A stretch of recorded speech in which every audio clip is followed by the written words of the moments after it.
rough week for the 20 car Rough. again, and it's keyed up. R-U-F-F rough. It was keyed up for him to have just a great day in pit stall one at Kansas, but between Hicksey having to go back and tighten the right rear and their last stop where the jack handle leaked down and then they lost their nut on the rear and the hell they almost sent it out on the track without a left rear on it, and just kind of everything in between, insult to injury, and this is what kind of gets my motor turning a little bit.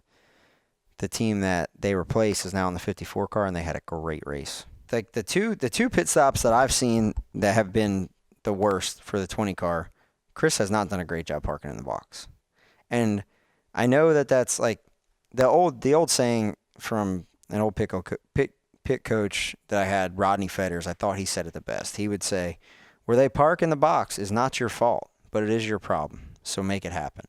Well, that's all fine and dandy, but the next gen stops it's not even a game of inches.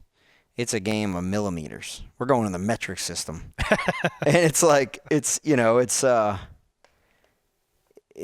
miss the mark and you pit at the wrong time and come around the 43, like that's how these mistakes happen.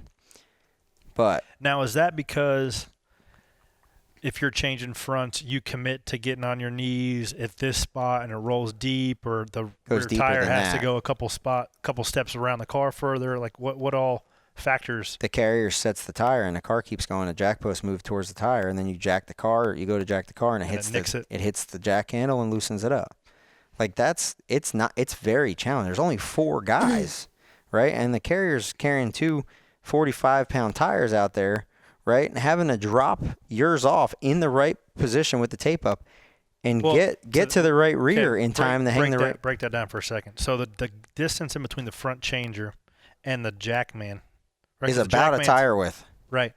So if the car rolls a half a tire width or 3 foot one way or the other, the spot in which the tire is going to be sat is changing. And the hardest thing is when they go long like that. Because when they go long, now they got to backpedal. Because if they stop short, you're already running to the rear of the car. So you got to step back, set it, get around your jackman, and still get to the right rear. I mean, these guys you're leaving the right rear in 3 seconds, right?